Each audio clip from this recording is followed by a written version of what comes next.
Welcome back to another story on Infidelity Tales Lab.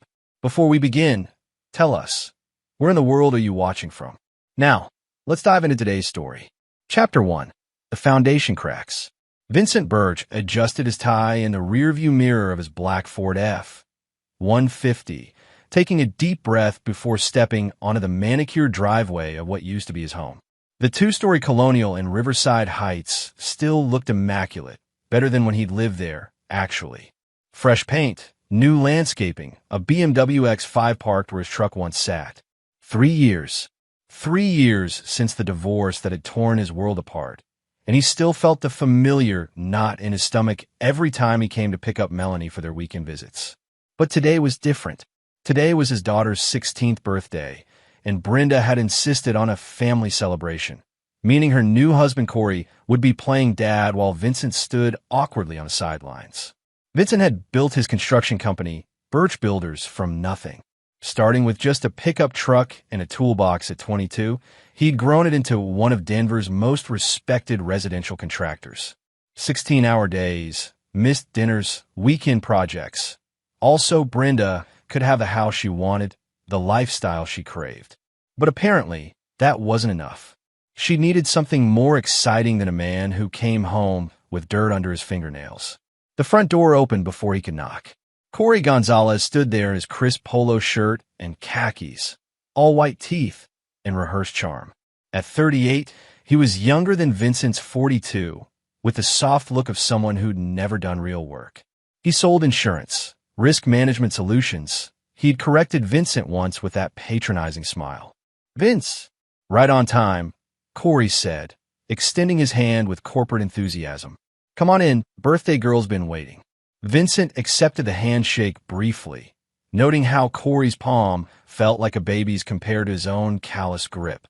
"Where is she?" "Living room, opening presents. We got her that laptop she wanted, plus Brenda surprised her with a car shopping trip next weekend." Corey's tone carried just enough emphasis to remind Vincent that they were the ones providing the big gifts now. The living room had been completely redecorated since Vincent's time. Gone were the sturdy, practical pieces he'd chosen, replaced by sleek modern furniture that looked impressive but uncomfortable. Melanie sat cross-legged on the floor, surrounded by gift wrap and boxes, her dark hair, so much like her mother's, falling across her face as she examined a new iPhone. "Dad!" She jumped up and hugged him, and for a moment, everything else faded away. This was what mattered. This was what he'd fought for in the custody battle, even when the lawyers had warned him that fathers rarely won. "Happy birthday, sweetheart." He handed her his gift, a professional-grade camera she'd been hinting about for months. Her face lit up as she unwrapped it, and Vincent felt a surge of satisfaction at getting it exactly right. "This is perfect, Dad. I can't wait to try it out." Brenda emerged from the kitchen carrying an elaborate birthday cake, her blonde hair perfectly styled as always. She'd gained weight since the divorce. Not much, but enough that her yoga clothes looked a little tighter. "Vincent, you made it. Wouldn't miss it." He kept his voice neutral, cordial. 3 years of practice had taught him to swallow his real thoughts. The birthday dinner was an exercise in forced civility. Corey dominated the conversation, dropping casual mentions of his golf handicap, the vacation to Cabo he was planning for the family, his thoughts on Melanie's college prospects. Vincent noticed how his daughter seemed to shrink a little with each of Corey's pronouncements about her future. After cake, while Melanie showed off her camera to some friends who'd arrived, Vincent found himself alone with Brenda and Corey in the kitchen. "So how's business?" Brenda asked, loading the dishwasher with the same aggressive efficiency she'd always possessed. "Good. Busy." Vincent didn't elaborate. The truth was, Birch Builders was thriving. The recession had culled the weak competitors, and Vincent's reputation for quality work had kept him booked solid. He'd even been featured in Denver Home and Garden last month, though he doubted Brenda had seen it. "That's great to hear," Corey chimed in. "Economic uncertainty makes people value stability, you know? Insurance, reliable contractors, we're recession-proof industries." Vincent nodded non-committally, watching Brenda's face.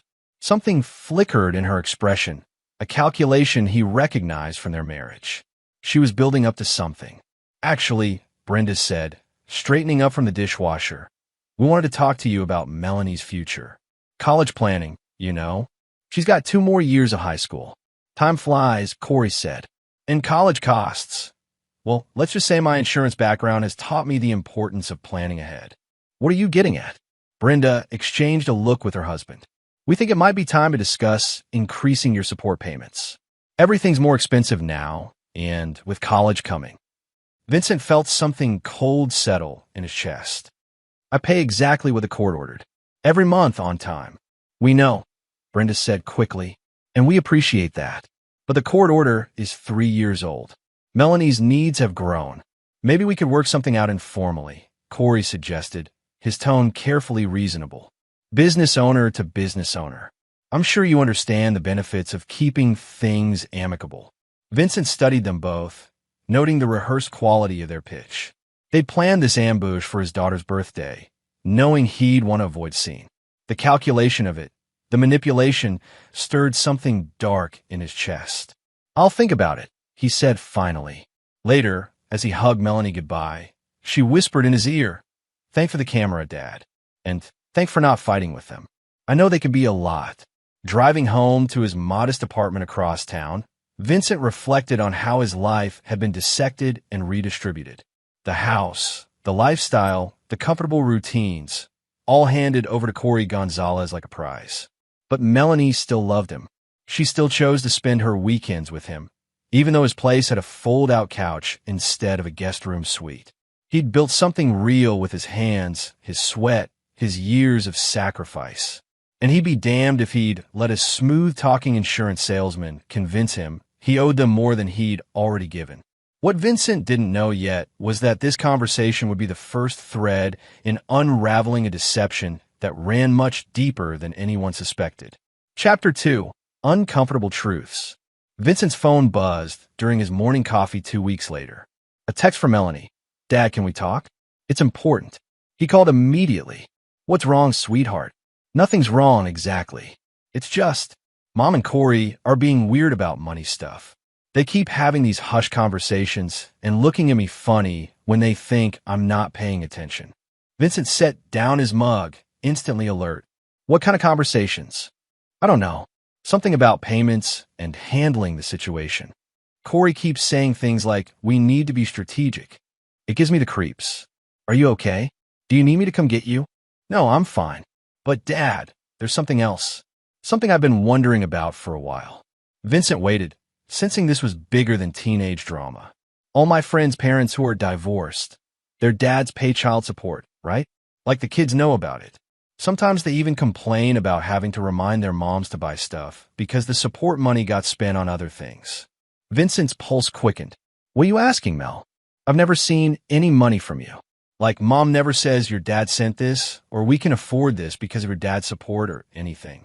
When I ask for things, it's always Corey will handle it, or we'll see what we can do. It's like I'm Corey's financial responsibility, not yours." The words hit Vincent like a physical blow. "Melanie, I've been sending child support every month since the divorce. $800, direct bank transfer like clockwork." Silence stretched between them. Then, in a small voice, "I've never seen it, Dad." Vincent's mind raced. 3 years of payments. $800 a month. Almost $29,000 total. Where the hell was it going? "Dad, are you there?" "Yeah, sweetheart. I'm here. Listen, this might be nothing. Maybe your mom just doesn't mention it because it goes into general household expenses. But I want to look into this, okay?" "Okay. And Dad, I'm sorry I asked. I don't want to cause problems." "You didn't cause anything. I love you for being honest with me." After hanging up, Vincent sat in his kitchen, staring at the simple space he'd created for himself. IKEA furniture, basic appliances, everything functional but nothing fancy. He'd poured every extra dollar into those support payments, living lean so Melanie could have what she needed. His first call was to Joel Rush, his lawyer during the divorce. Joel ran a small practice specializing in family law, and he'd been straight with Vincent from the beginning about his chances of getting joint custody. "Vincent, good to hear from you. How's Melanie?" "That's what I'm calling about." "Joel, those child support payments I've been making, they're going to Brenda's account, right?" "According to the court order, yes." Direct deposit to the account, she specified. What? Vincent explained his conversation with Melanie. Joel listened without interrupting, a habit that had served him well in court. That's unusual, Joel said finally. Most custodial parents are very clear about support payments with their kids, especially teenagers. It helps them understand their value and appreciate what both parents contribute. So what do I do? Well, you've got records of all the payments, right? Bank statements showing the transfers went through. Of course. Good. Here's what I suggest. Request a meeting with Brenda about Melanie's college planning. It's a reasonable request, and it gives you a chance to bring up the support payments naturally. If she's redirecting those funds somehow, she'll react defensively. And if she is redirecting them, then we have a problem that goes beyond family court. Vincent, if she's been taking child support and not using it for Melanie's benefit, that's fraud. And depending on how she's been doing it, it could be much worse.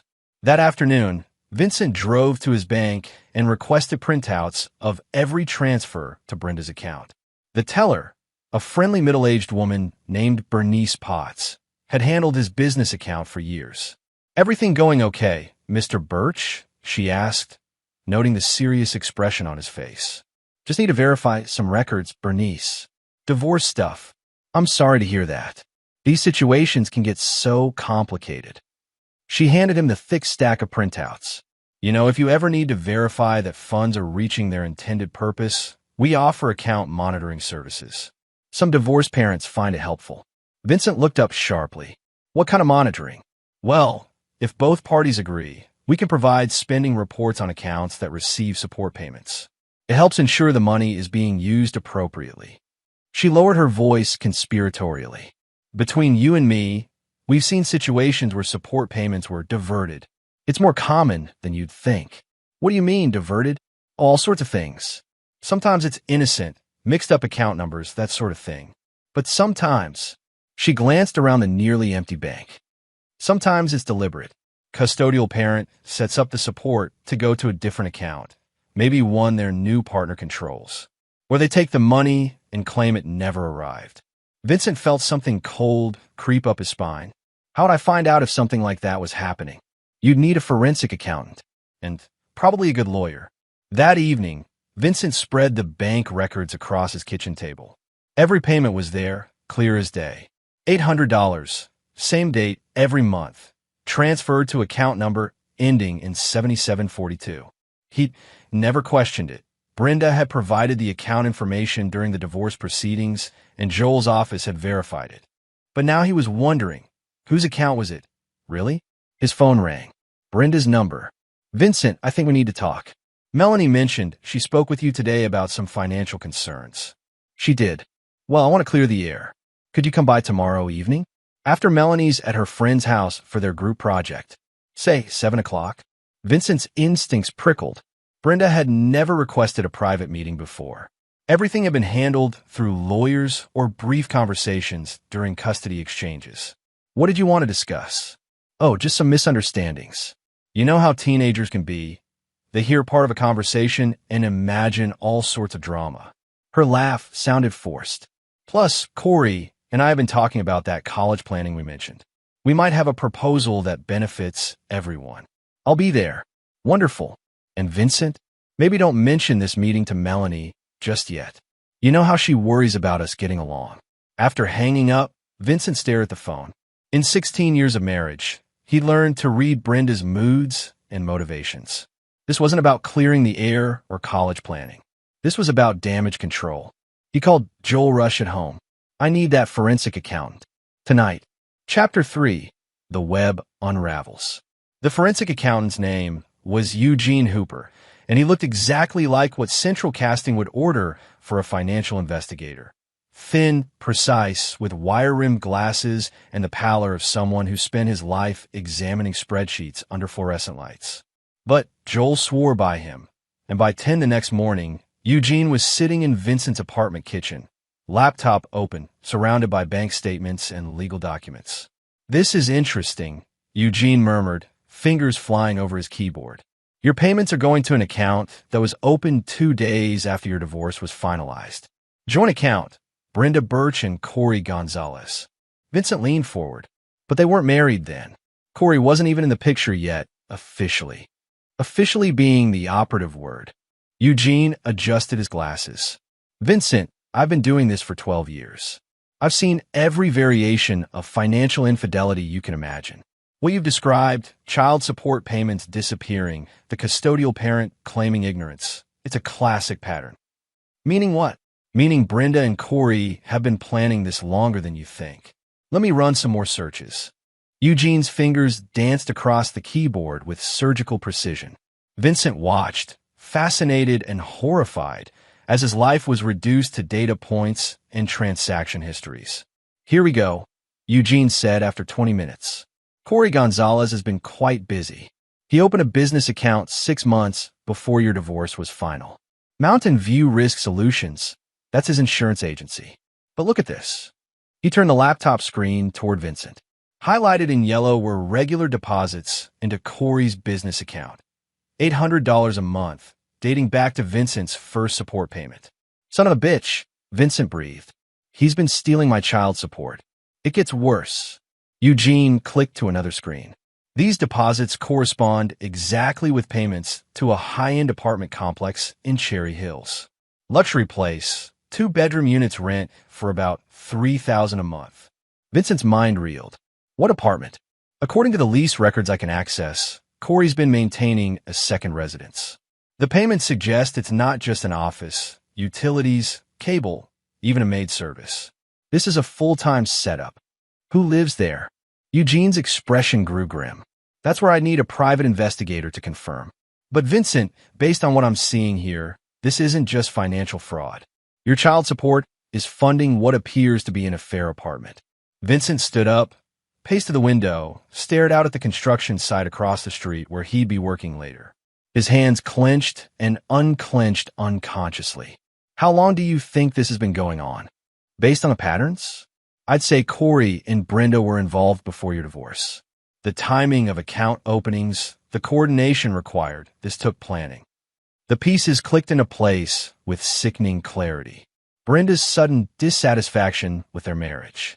Her new interest in personal growth that required evening activities away from home. The way she'd push for the divorce so aggressively, demanding he move out immediately while she figured things out. Eugene, I need everything documented. Every transaction, every pattern, every connection you can find. Vincent, before we go further, I need to ask, what's your endgame here? Vincent turned from the window. What do you mean? I mean, we're uncovering some serious crimes. Fraud, potentially theft by deception, maybe more depending on what else we find. Are you looking to file criminal charges? Sue for damages? Or are you hoping to handle this privately? Vincent considered the question. 3 hours ago, he thought this was about a misunderstanding over child support. Now he was looking at a conspiracy that had been stealing from his daughter for 3 years. I want them destroyed, he said quietly. Not just embarrassed or inconvenienced. Destroyed. Eugene nodded slowly. Then we need to be very careful about how we proceed. If we're going to build a case that holds up, we can't tip our hand too early. And Vincent, we're going to need help. What kind of help? The kind that costs money but gets results. I know a private investigator who specializes in matrimonial cases. If Corey's maintaining that apartment for an affair, we need photographs, documentation, witnesses. And if there are other financial irregularities, and trust me, there usually are, we need to find them before they can cover their tracks. At 6:30 that evening, Vincent sat in his truck outside Brenda's house, watching Corey's BMW pull into the driveway. Through the front window, he could see his ex-wife moving around the kitchen, probably preparing for their meeting. She'd always been meticulous about staging, the right lighting, the right music, the right atmosphere to get what she wanted. His phone buzzed with a text from the private investigator Eugene had recommended. Clay Proctor was a former Denver police detective who'd gone private after 20 years on the force. His message was brief, initial surveillance complete. You need to see what I found. Can you meet tonight after your appointment? Vincent typed back, yes. This better be good. It's better than good. It's nuclear. Vincent walked up to the front door at exactly 7 o'clock. Corey answered again, but this time his corporate smile seemed strained. Vince, come on in. Brenda's got coffee ready. The living room had been set up like a business meeting. 3 chairs arranged in a triangle, legal pads on the coffee table, a calculated air of importance. Brenda sat with perfect posture, wearing the navy dress she'd always worn to parent-teacher conferences, her serious mother costume. "Vincent, thank you for coming." Her voice was warm but careful. "We wanted to clear up any confusion about the financial arrangements." "What confusion is that?" Corey leaned forward, assuming his professional insurance voice. "Well, Melanie seems to have gotten the impression that she wasn't benefiting from your support payments. We want to reassure you that every dollar you send goes directly to her welfare." "Show me," Vincent said flatly. Brenda blinked. "What?" "Show me how you spend the $800 I send every month. Bank statements, receipts, budgets. Show me." The temperature in the room seemed to drop 10 degrees. Brenda and Corey exchanged a quick glance. So fast most people would have missed it, but Vincent had been married to Brenda long enough to recognize her tells. "Vincent," Brenda said carefully, "I don't think that's appropriate. The court order doesn't require me to provide detailed accounting, and frankly, I find it insulting that you'd question my care for our daughter. Our daughter who's never seen a dollar of that money." "That's ridiculous," Corey interjected. "The money goes into household expenses." "Which household?" Vincent asked quietly. The silence stretched until it became unbearable. Brenda's facade cracked first. "Vincent, what exactly are you implying?" Vincent stood up, looked down at the 2 people who'd stolen 3 years of his life and $29,000 of his money. "I'm not implying anything, Brenda. I'm stating a fact. My daughter has never benefited from a single dollar of the child support I've been paying, and I'm going to find out why." He walked toward the door, then turned back. "Oh, and that proposal you mentioned? About increasing the payments? You can forget it. In fact, you might want to start thinking about how you're going to pay back what you've already taken." Behind him, he heard Brenda's voice rise an octave. "Vincent, wait. We can explain." But he was already out the door, walking toward a confrontation that was going to change everything. Clay Proctor was waiting in the parking lot of a 24-hour diner on Colfax, and Vincent could tell from his expression that whatever he'd found was going to be a game changer. "Vincent, I've been doing this work for 15 years, Clay said, sliding a manila envelope across the table. "I've seen cheating spouses, embezzled funds, insurance fraud, you name it. But this situation? This is something special." Vincent opened the envelope. The first photograph showed Corey entering the Cherry Hills apartment complex with a woman who wasn't Brenda. The second showed the same woman leaving the next morning. The third photograph made Vincent's blood turn to ice. The woman was Teresa Finley, Brenda's younger sister. Chapter 4, Sister Act. Vincent stared at the photograph until the images burned into his retinas. Corey and Teresa, laughing as they entered the luxury apartment building, his hand resting possessively on the small of her back. In the background, Vincent could make out the distinctive cherry blossom trees that gave the complex its name, their pink blooms creating an almost romantic frame around what was essentially evidence of betrayal. "How long has this been going on?" Vincent asked, his voice tight. Clay Proctor sipped his coffee before answering. "Based on what I could document, in 3 days. At least 6 months, probably longer." "But Vincent, this isn't just about an affair. This is about a systematic deception that goes way deeper than anyone suspected." Clay spread additional photographs across the diner table like a card dealer revealing a hand. "Teresa Finley lives in that apartment full-time. The lease is in Corey's name, but all the utility accounts, cable, even the maid service, they're set up under her information. Your child support payments have been funding her lifestyle while she plays house with your ex-wife's husband." Vincent's hands clenched involuntarily. "Does Brenda know?" "Oh, she knows." Clay's expression was grim. "In fact, she's been helping coordinate it. Look at this." The next photograph showed Brenda entering the apartment complex, carrying shopping bags and what appeared to be mail. The timestamp showed it was taken on a Tuesday afternoon while Melanie would have been at school. "She's running interference," Clay continued. "Probably handling logistics, maybe even financial coordination. This isn't just Corey having an affair behind Brenda's back. This is a family conspiracy and your daughter's support money is paying for all of it. Vincent studied the images, his mind working through the implications. What kind of family does this? Sisters sharing a man while stealing from a child. The kind that thinks they're smarter than everyone else, Clay said. The kind that believes they can manipulate the system indefinitely without consequences. Clay pulled out a small digital recorder. I also managed to capture some audio yesterday. Corey and Teresa having a very interesting conversation on the apartment balcony. He pressed play. The quality was grainy, but the voices were unmistakable. Teresa's voice. How much longer can we keep this up? Brenda's getting paranoid about the ex-husband asking questions. Corey's voice. Don't worry about Vincent. Guy's a blue-collar nobody who doesn't understand how money really works. Besides, what's he going to do? He's already signed over custody rights. Teresa. But what if he figures out where the support payments are really going? Corey. Then we adjust the story. Maybe Brenda's been investing Melanie's money for college. Maybe she's been saving it in a special account. Vincent's not sophisticated enough to challenge our narrative, and by the time Melanie turns 18, none of this will matter anyway. Teresa, and then? Corey, then we disappear. Take everything we've accumulated and start fresh somewhere else. California, maybe, or Colorado Springs. Somewhere Vincent and his daughter can't reach us. Vincent felt something cold and deadly settle in his chest. They weren't just stealing his money. They were planning to abandon Melanie entirely, taking 3 years of her support payments with them. Clay, I need more than photographs and audio. I need enough evidence to bury them so deep they never see sunlight again.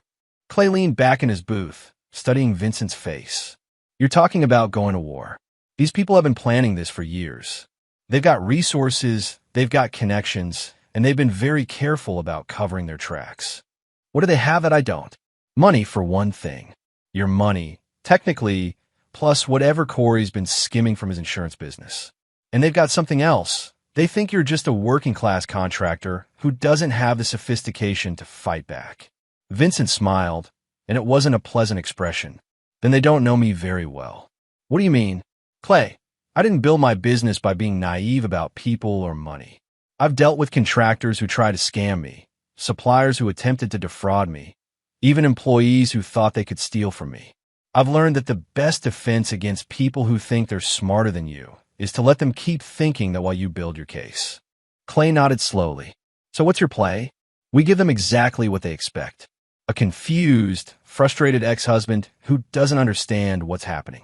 Meanwhile, we document everything, every payment, every meeting, every lie they tell. And when we're ready, we don't just expose them. We destroy them. Vincent leaned forward, his voice dropping to barely above a whisper. But I want more than just financial justice. I want them to lose everything they think makes them superior to me. Their reputation, their business, their freedom. And most importantly, I want my daughter to see exactly what kind of people chose money over her welfare. Clay studied Vincent for a long moment. You're not just talking about legal consequences. I'm talking about total consequences. Legal, financial, social, professional. Every aspect of their lives should carry the cost of what they've done to Melanie. That's a dangerous game, Vincent. If we push too hard, if we cross certain lines, it could backfire. Vincent's smile widened. Clay, you're thinking like a cop. I'm thinking like a contractor. When you're building something that needs to last, you don't just address the visible problems. You address the foundation, the structure, every system that supports the whole thing. And you're planning to bring down their entire foundation. I'm planning to make them wish they'd never heard the name Vincent Birch. Clay gathered the photographs back into the envelope. Then we're going to need more help. This isn't just about surveillance anymore. You're talking about a comprehensive investigation that touches multiple areas of law. Family court, criminal fraud, potentially business crimes if Corey's been using his insurance agency to launder money. What do you need from me? Access and resources. I need to document their financial patterns, their business dealings, their personal relationships. And I need you to keep acting like the confused ex-husband while we gather intelligence. Vincent nodded. How long? To do this, right? To build a case that destroys them completely? Probably 6 weeks. Maybe 8 if they're more sophisticated than I think. They're not sophisticated, Vincent said. They're arrogant. And arrogant people always make mistakes. As they prepared to leave the diner, Clay handed Vincent a small device that looked like a pen. Voice recorder.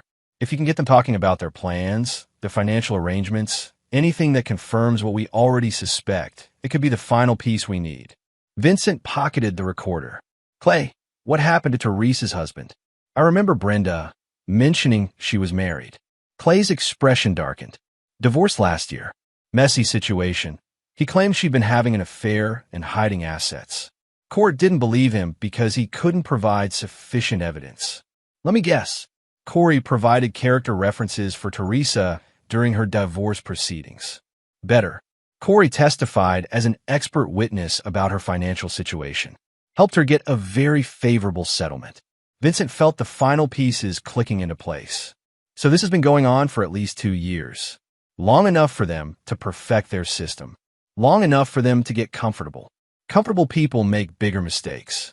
Driving home through the quiet Denver streets, Vincent found himself thinking about Melanie. Tomorrow was Saturday, his weekend with her, and she'd be expecting their usual routine of breakfast at her favorite diner, maybe a movie or a trip to the camera shop to look at equipment for her photography hobby.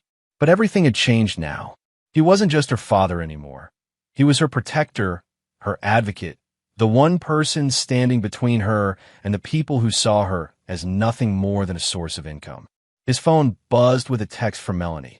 Dad, can I stay the whole weekend this time? Things are weird at home, and I could use some normal time. Vincent typed back, of course, sweetheart. Pack for 3 days if you want. Thanks. I love you. I love you too. More than you know. As he pulled into his apartment complex, Vincent made a mental note to call Joel Rush first thing in the morning. If they were going to war, he needed every weapon in his arsenal ready for deployment. What Brenda, Corey, and Teresa didn't realize was that they'd made one crucial miscalculation. They'd assumed that Vincent's love for his daughter would make him predictable, controllable, easy to manipulate. Instead, it was about to make him absolutely relentless. Chapter 5, Building the Case. Saturday morning with Melanie felt different now that Vincent knew the truth. Watching her excited expressions as she explained her latest photography project, seeing her carefully count her allowance money to contribute toward their breakfast bill, knowing she had no idea that thousands of dollars meant for her care had been stolen. It took every ounce of his self-control not to drive straight to Brenda's house and confront them all. Dad, are you okay? Melanie asked as they walked through Washington Park. You seem distracted. Vincent adjusted his expression, forcing himself back into the moment. Just thinking about work stuff. You know how it is. Actually, I don't. You never bring work stress around me. She stopped walking, fixing him with the sharp gaze she'd inherited from her mother. Something's different. You've been weird since my birthday. Vincent realized he'd underestimated his daughter's perceptiveness. At 16, she was old enough to read people, especially him. You're right, he admitted. There are some things I'm trying to figure out, but nothing you need to worry about. Is it about the money conversation we had? Because I'm sorry I brought it up. I didn't mean to cause problems. Vincent stopped walking and turned to face her fully. Melanie, listen to me carefully. You did nothing wrong by asking that question. Nothing. If anything, you helped me understand something important that I should have figured out a long time ago. What do you mean? Vincent weighed his words carefully. She deserves some version of the truth, but not the full, devastating picture. Not yet. I mean that sometimes adults make mistakes with financial arrangements, and it takes a smart kid asking the right questions to notice the problem. Melanie frowned. Are you saying there really is something wrong with the money situation? I'm saying I'm looking into it, and when I have answers, you'll be the first to know. That afternoon, while Melanie edited photos in his living room, Vincent met with Joel Rush at his law office. The building was old but well-maintained, much like Joel himself, a man in his 50s who'd built his reputation on methodical preparation and courtroom tenacity. Vincent, I've reviewed Eugene's preliminary report, Joel said, spreading documents across his conference table. This is worse than we initially thought. How much worse? Well, the child support theft is just the beginning. Eugene found evidence that Corey's been using his insurance business to create fraudulent policies. Vincent leaned forward. What kind of fraudulent policies? Phantom clients. People who don't exist, but who generate premium payments that go into accounts he controls. It's a fairly sophisticated form of money laundering, and it suggests this isn't his first time manipulating financial systems. Joel handed Vincent a thick folder. But here's the interesting part. Teresa Finley is listed as a beneficiary on several of these phantom policies. If something were to happen to these non-existent clients, she'd receive significant payouts. Insurance fraud, among other things. Eugene thinks there might be tax evasion involved too, possibly mail fraud if he's been using fake addresses for the phantom clients. Joel's expression was grim. Vincent, we're not just dealing with stolen child support anymore. We're looking at federal crimes. Vincent absorbed this information, feeling the scope of his adversary's criminality expanding like a cancer diagnosis. What does this mean for Melanie? It means that when this case breaks open, and it will break open, there's going to be significant legal fallout. Criminal charges, federal investigations, asset seizures. Melanie needs to be protected from as much of that chaos as possible. Ow! Joel pulled out a different set of documents. We file for emergency custody modification immediately. Based on the evidence of financial fraud and the unstable home environment, we ask the court to grant you primary custody while the criminal investigation proceeds. Vincent felt a surge of hope mixed with apprehension. What are our chances? Better than they would have been 3 years ago. You've maintained steady employment. You've honored all your custody and support obligations. And most importantly, you've discovered evidence that the custodial parent has been engaging in criminal activity that directly harms the child's interests. When do we file? Monday morning. But Vincent, once we do this, there's no going back. We're essentially declaring war, and they're going to fight back with everything they have. That evening, Vincent took Melanie to dinner at a small Italian restaurant they both loved. As she chattered about her friends, her classes, her dreams of studying photography in college, Vincent found himself memorizing every detail. If Joel was right, their quiet father-daughter routines might be disrupted by legal battles and criminal investigations. Dad, can I ask you something? Melanie said over dessert. Always. If something bad was happening, like really bad, would you tell me? Or would you try to protect me by keeping it secret? Vincent studied his daughter's face, seeing maturity beyond her 16 years. That's a complicated question, sweetheart. It would depend on the situation. But you wouldn't lie to me, right? Even if you thought it would be easier for me not to know. No, I wouldn't lie to you. But I might wait to tell you certain things until I had all the facts. Melanie nodded thoughtfully. I think that's fair. I just want you to know that I'm tougher than people think. If there's something I need to know, I can handle it. Vincent reached across the table and squeezed her hand. I know you can. And when the time comes, we'll handle it together. Later that night, after dropping Melanie back at Brenda's house, Vincent received a call from Clay Proctor. Vincent, we need to meet. Tonight. Something's happened that changes everything. They met at the same diner on Colfax, but this time Clay looked agitated, almost excited. Remember how I mentioned that Corey might be more sophisticated than we originally thought? Clay said, sliding into the booth across from Vincent. Yeah, I was wrong. He's not sophisticated. He's desperate. And desperate people make catastrophic mistakes. Clay opened his laptop, angling the screen so Vincent could see. I've been monitoring their communications through some unofficial channels. Today, they had a panic meeting at the apartment. What kind of panic? The kind that happens when criminals realize they're being investigated. Apparently, Corey's insurance business is in trouble. Real trouble. The State Insurance Commission has started asking questions about his client base and premium payments. Vincent felt his pulse quicken. They're onto the phantom policies? Worse, they think there might be a whistleblower inside the commission. Someone who's been feeding information to federal investigators. Clay clicked to another screen. But here's the beautiful part. There is no whistleblower. This is just standard regulatory review that happens to all insurance agencies periodically. But Corey's so guilty, so paranoid, that he's convinced someone is specifically targeting him. What does this mean for us? It means they're about to do something stupid. Panic criminals always do. They're going to try to accelerate their timeline, probably make a run for it with whatever money they can grab. Clay leaned forward, his eyes bright with anticipation. Vincent, they're going to steal everything they can and disappear.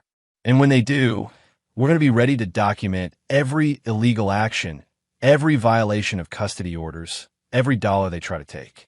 How do you know they're planning to run? Clay turned the laptop screen again. This time, it showed a travel booking website. Teresa's been researching flights to Costa Rica, non-extradition country, popular with people who want to disappear with other people's money. Vincent stared at the screen, feeling a cold fury building in his chest. They weren't just stealing from Melanie. They were planning to abandon her entirely, leaving her with nothing while they lived comfortably in paradise on her stolen support payments. When? Vincent asked. Based on the patterns I'm seeing, probably within the next 2 weeks. They need time to liquidate assets, transfer funds, maybe create some false documentation for their escape. Vincent pulled out his phone. I'm calling Joel. If they're planning to flee, we need to move faster. Vincent, wait. Clay grabbed his arm. Before you trigger the legal nuclear option, let me ask you something. Do you want them arrested? Or do you want them destroyed? What's the difference? If we involve law enforcement now, they'll be arrested, probably convicted, maybe serve some jail time. But they'll also get due process, legal representation, possible plea deals. They might even find ways to hide assets we don't know about. Clay's expression was predatory. But if we let them commit their crimes while we document everything, if we let them dig their hole so deep they can never climb out, then we can ensure they lose absolutely everything. Vincent considered this carefully. You're talking about letting them steal more money. I'm talking about letting them think they're getting away with it while we build an airtight case that guarantees they spend the next decade in federal prison. Vincent thought about Melanie, about her excitement over her photography, about the college fund that should have been building from his support payments, about the trust that had been shattered by the people who were supposed to protect her. Do it, he said. Let them hang themselves. Clay smiled. Then we're about to give them all the rope they need. Chapter 6. The Perfect Storm. Vincent's phone rang at 6:47 a.m. on Tuesday morning. Brenda's voice was tight with barely controlled panic. Vincent, we need to talk. Today. It's about Melanie's future. Vincent sat up in bed, instantly alert. Clay had predicted they'd accelerate their timeline, but this was faster than expected. What about her future? Not over the phone. Can you meet us for lunch? That new place downtown, Santos Manning's Bistro. 1 o'clock. Us, Corey and me. We've been doing some financial planning, and we have a proposition that could benefit everyone. Vincent smiled grimly. Santos Manning's Bistro was upscale, public, the kind of place where people had to maintain civilized facades, even while conducting the most uncivilized business. Perfect for what they thought would be their final manipulation. I'll be there. After hanging up, Vincent immediately called Clay. They're moving today. Lunch meeting at 1 o'clock. Perfect. I'll have surveillance in place. Make sure you're wearing the recording device I gave you. Vincent's next call was to Joel Rush. We might need to file those emergency custody papers sooner than Monday. What's happened? Vincent explained the sudden lunch invitation, the urgency in Brenda's voice. Joel was quiet for a moment. Vincent, if they're trying to extract more money from you as part of their escape plan, we need to be very careful about how you respond. Don't agree to anything, but don't be so confrontational that they become suspicious. I understand. And Vincent, after this meeting, assuming they reveal their hand the way we think they will, we're filing everything. Emergency custody modification, criminal fraud reports, asset seizure requests. Once we start this process, it's going to move very quickly. At exactly 1 o'clock, Vincent walked into Santos Manning's Bistro. The restaurant was as upscale as he'd expected. White tablecloths, modern art. The kind of place where Corey would feel sophisticated and Vincent was supposed to feel intimidated. Brenda and Corey were already seated at a corner table, their body language tense despite their attempts to appear casual. Brenda wore her navy serious business dress again, while Corey had chosen what Vincent recognized as his most expensive suit. Vincent, thanks for coming, Brenda said, rising to give him a perfunctory hug. You look well. You both look nervous, Vincent replied, settling into his chair and noting how they positioned themselves across from him like opposing counsel. Corey laughed, but it sounded forced. Just excited about our proposal.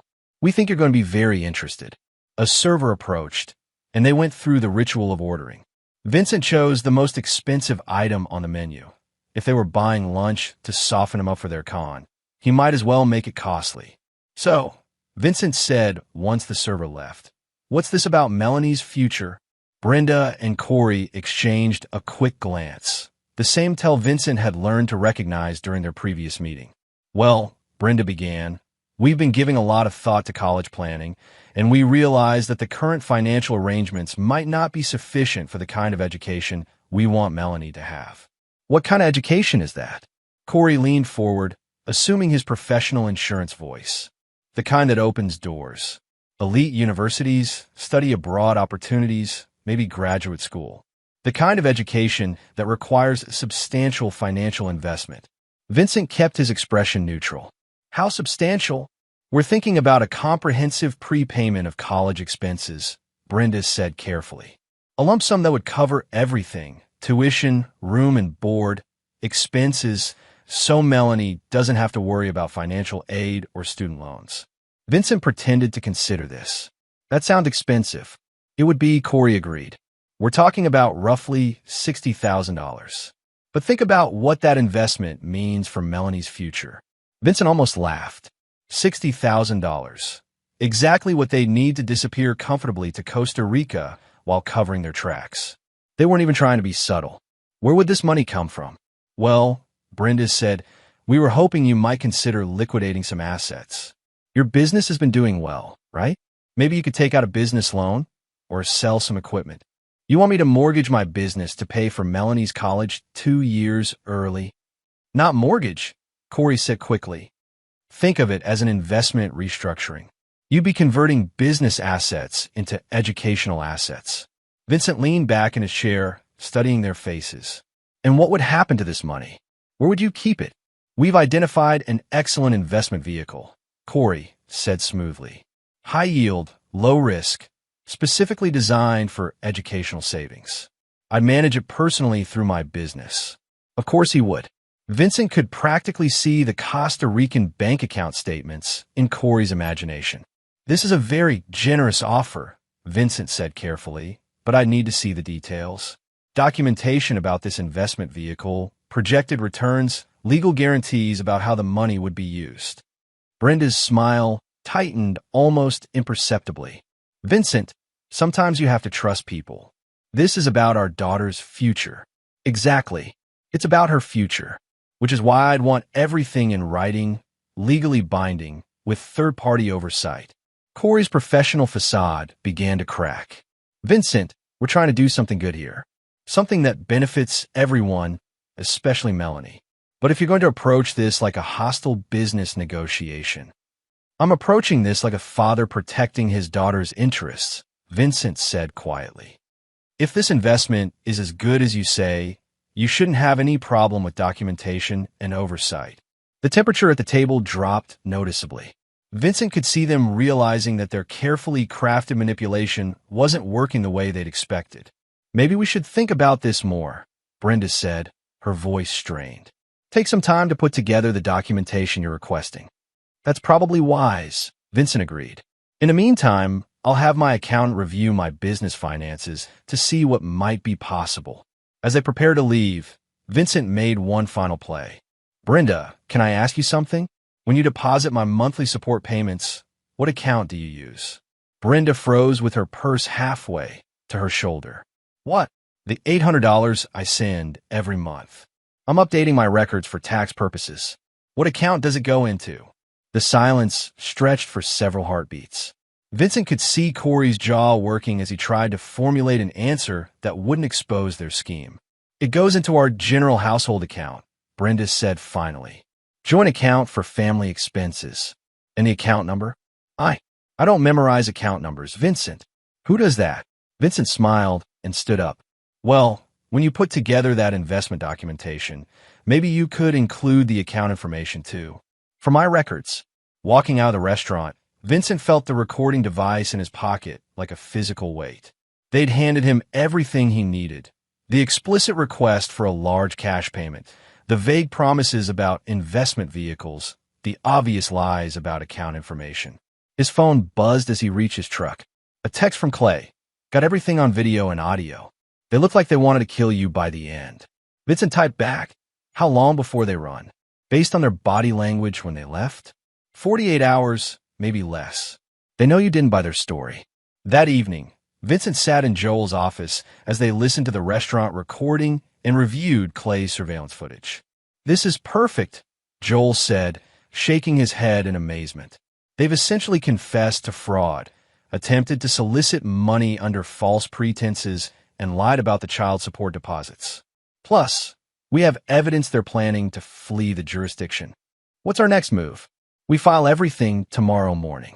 Emergency custody modification, criminal fraud reports with the Denver PD, federal wire fraud reports with the FBI, and asset seizure requests to freeze their accounts before they can transfer the money. Joel leaned forward, his expression serious. Vincent, once we pull this trigger, there's going to be chaos. Media attention, criminal investigations, probably federal agents asking questions. Melanie's going to be caught in the middle of all of it. Vincent thought about his daughter's words from Saturday night. I'm tougher than people think. If there's something I need to know, I can handle it. She deserves to know the truth, Vincent said. And she deserves to see that actions have consequences, even for people who think they're above the law. Then we do this right, Joel said. We protect her as much as possible, but we make sure justice is served. As Vincent drove home, he felt something he hadn't experienced in 3 years. The absolute certainty that he was finally in control of his own story. Brenda, Corey, and Teresa had built their scheme on the assumption that Vincent was too simple, too trusting, too focused on being a good father to fight back effectively. Tomorrow, they were going to discover exactly how wrong they'd been. And by the time Vincent was finished with them, they were going to wish they'd never heard the name Melanie Birch. Chapter 7. The Walls Close In. Vincent was drinking his morning coffee and reviewing construction schedules when his phone exploded with activity. 7 missed calls from Brenda, 3 from Corey, and a string of increasingly frantic text messages. The final text, sent at 6:23 a.m., was just 2 words, call me. He didn't. Instead, Vincent calmly finished his coffee, showered, and drove to Joel's office, where a small army of legal professionals was already assembling for what Joel had dubbed Operation Clean House. The emergency custody papers were filed at 8 o'clock this morning. Joel announced as Vincent entered the conference room. Family court judge has agreed to an expedited hearing for tomorrow afternoon. We'll know about temporary custody by Friday. Eugene Hooper looked up from his laptop. Bank records show massive account activity starting late last night. They're liquidating everything they can get their hands on. Clay Proctor spread photographs across the table, and they've accelerated their departure timeline. Teresa was at the apartment until 4 a.m., packing. Airport surveillance shows Corey purchasing 3 one-way tickets to Costa Rica, departing Friday morning. Vincent studied the photographs of Teresa loading suitcases into her car. 3 tickets. Corey, Teresa, and get this, they bought a ticket for Melanie, too. Vincent felt ice form in his chest. They're planning to take my daughter out of the country?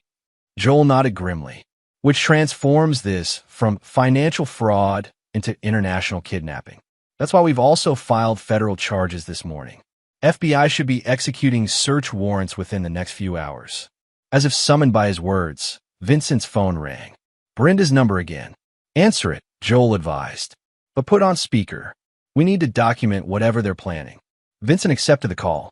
Hello, Brenda.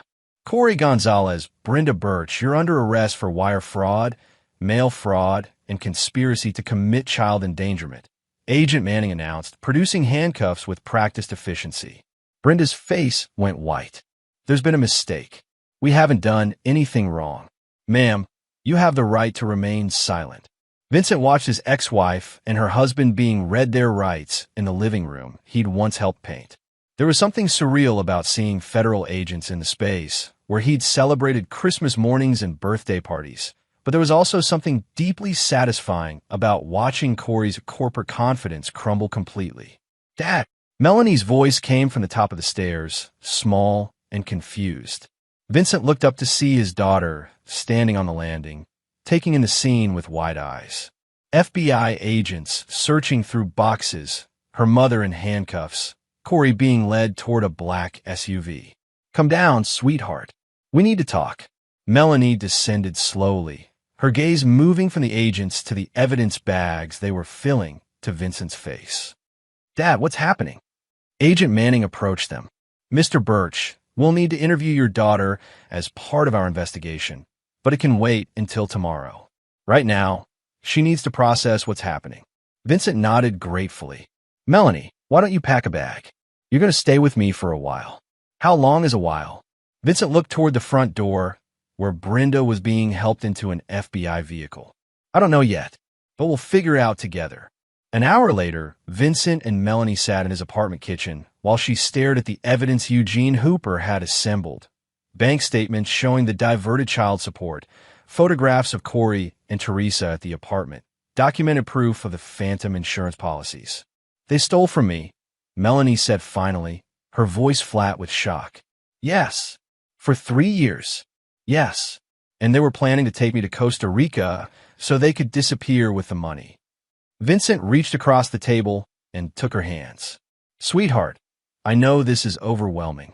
I'm not overwhelmed, Melanie interrupted, and Vincent was surprised by the steel in her voice. I'm angry. She stood up, pacing to the window that overlooked his small patio. All this time, I thought you weren't contributing to my life. I thought you were just the weekend dad who showed up for fun stuff, but left the real responsibility to Mom and Corey. Melanie, and they let me think that. They let me believe that you didn't care enough to help with my expenses, my future, my college fund. She turned back to face him, tears streaming down her face. They stole money from both of us, Dad. They stole your contributions, and they stole my right to know that my father was taking care of me.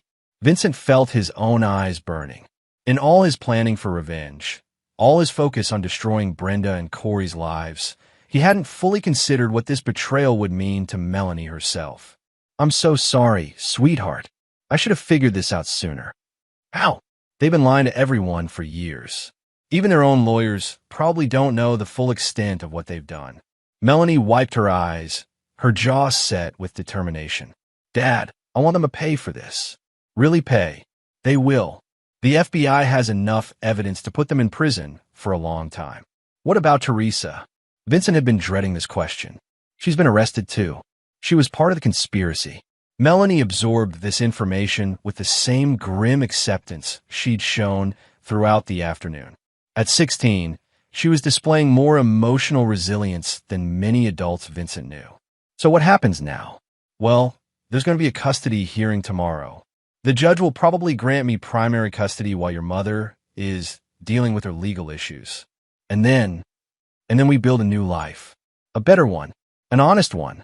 That evening, Joel Rush called with updates from the federal investigation. It's bigger than we thought, Joel reported. The FBI found evidence that Corey's been running variations of this scam for years. Phantom insurance clients, diverted premium payments, fraudulent beneficiary claims. They estimate he's stolen over $200,000 from various sources. What about Teresa? She was more than just a girlfriend hiding in an apartment.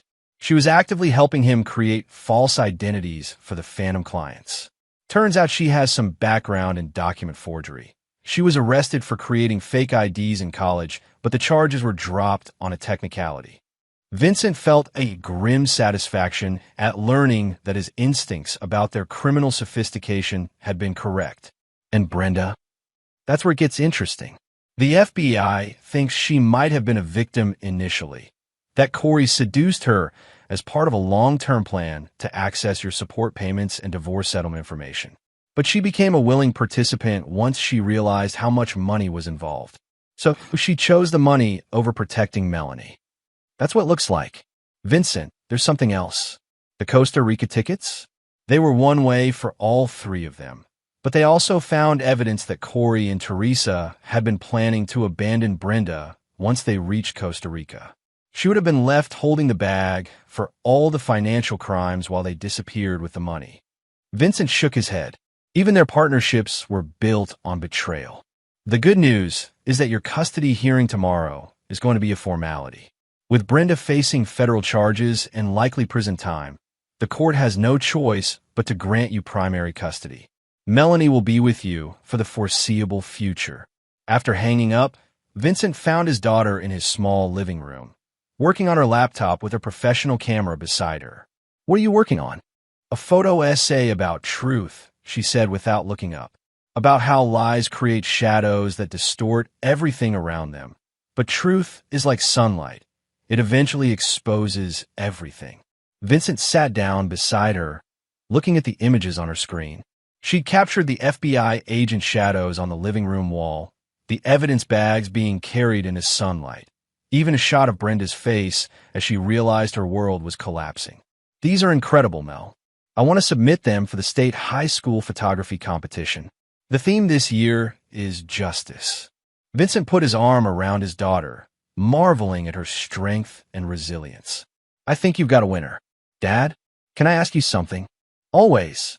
When you were building your case against them, when you were planning your revenge, did you ever think about just taking the money and running like they did?" Vincent considered the question seriously. "No, but not because I'm morally superior to them. I didn't think about running because I had something they didn't have." "What?" "You.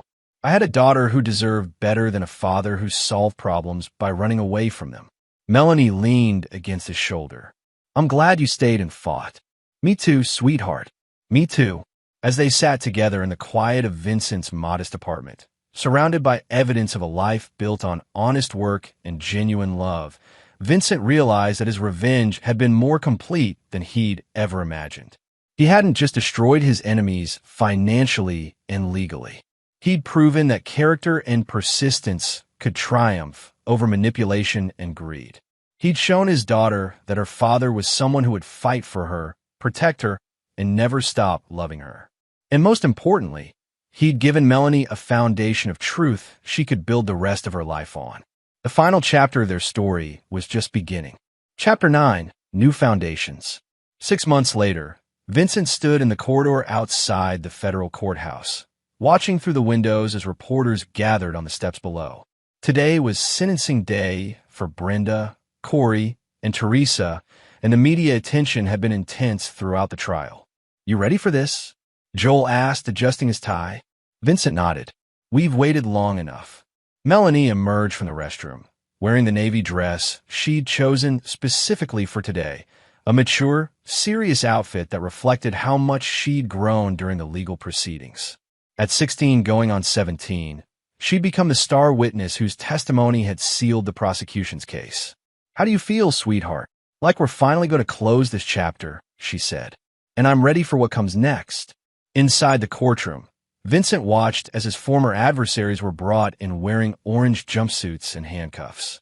Brenda looked older, thinner, her carefully maintained appearance replaced by the harsh reality of incarceration. Corey's corporate confidence had been completely stripped away, leaving behind a middle-aged man who looked confused about how he'd ended up in federal prison. Teresa appeared defiant, but Vincent could see fear in her eyes as she faced the judge who would determine her future. Judge Emmanuel Allison was a veteran of financial crimes cases, known for his thorough preparation and harsh sentences. He'd spent weeks reviewing the evidence, and his opening remarks suggested he understood the full scope of the defendant's crimes. "This case represents a particularly troubling form of betrayal," Judge Allison began. "The defendants didn't just steal money. They stole from a child, undermining her relationship with her father and her financial security for their own selfish purposes." Vincent felt Melanie take his hand as the judge continued.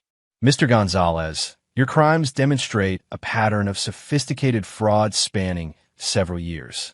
You manipulated insurance systems, created false identities, and ultimately planned to flee the country with stolen funds. The court sentences you to 8 years in federal prison, followed by 5 years of supervised probation and full restitution to your victims." Corey's legs buckled slightly, And Vincent felt a grim satisfaction watching the man who'd called him unsophisticated face the consequences of his own arrogance. Ms. Finley, your role in creating false documents and facilitating fraud makes you equally culpable. The court sentences you to 6 years in federal prison, followed by 3 years of supervised probation and joint liability for restitution.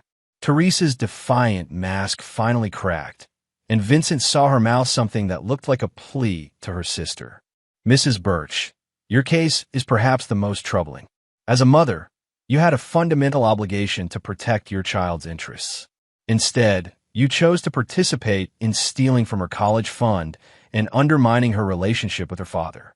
The court sentences you to 5 years in federal prison, followed by 2 years of supervised probation. Additionally, you will permanently forfeit all parental rights and have no contact with a minor child. Vincent felt Melanie's grip tighten on his hand. They'd known this was coming, but hearing it made official still carried emotional weight. After the sentencing, Vincent, Melanie, and Joel gathered in the courthouse lobby. Media representatives approached, asking for statements about the case and its resolution. Mr. Birch, how do you feel about the sentences? Asked a reporter from Channel 7. Vincent looked at Melanie, who nodded encouragingly. I feel like justice was served, Vincent said. My daughter was the real victim here, and these sentences reflect the serious nature of crimes against children's welfare. What message do you hope this case sends? That parents have responsibilities that go beyond their own desires. That children deserve protection, not exploitation, and that the truth always comes out eventually. Later that evening, Vincent and Melanie sat in the backyard of their new house, a modest 3-bedroom ranch that Vincent had purchased once the restitution payments began flowing in. With Corey's seized assets, the fraudulent insurance payouts, and the recovery of the stolen support payments, there was finally money for Melanie's real college fund. Dad, can I show you something? Melanie said, pulling out her laptop. She opened a website Vincent had never seen before. Truth and Justice, a photography project by Melanie Birch. You build a website? Mrs. Fisher, my computer science teacher, helped me. I wanted to document the whole story from discovery through resolution. Look, Vincent scrolled through the gallery, seeing their story told through his daughter's artistic eye. There were photos of the evidence Eugene had compiled, shots of the FBI searching Brenda's house, courtroom sketches from the trial, and finally, images of their new life together. This is incredible, Mel. What are you planning to do with it? I submitted it for the National High School Photography Award. The theme was Justice in America. I found out yesterday that I'm a finalist.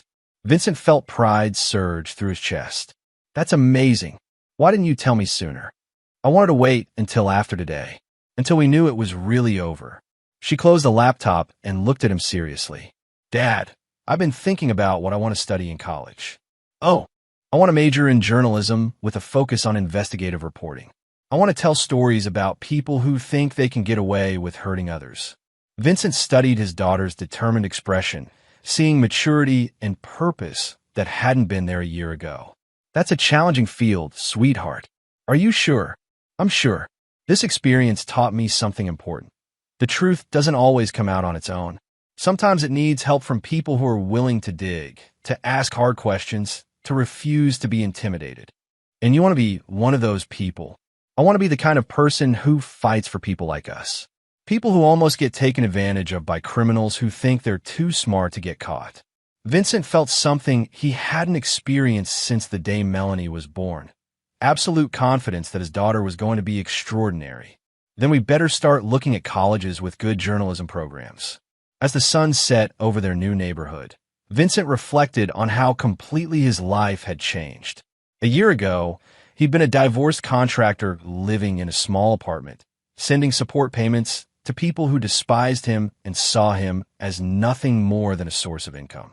Now he was the primary guardian of a remarkable young woman who'd chosen to transform her trauma into purpose. His business was thriving. The media attention from the case had actually brought him new clients who respected his integrity. Most importantly, he'd proven to himself and his daughter that standing up to bullies and criminals was not only possible, but necessary. His phone buzzed with a text from Joel. Vincent just heard from the prosecutor. Corey's trying to negotiate a plea deal to reduce his sentence. They want to know if you're interested in a victim impact statement at his appeal hearing. Vincent showed the text to Melanie. What do you think? She considered for a moment.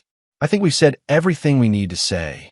Let's focus on building our future instead of rehashing their mistakes. Vincent typed back, no thanks. We're moving forward.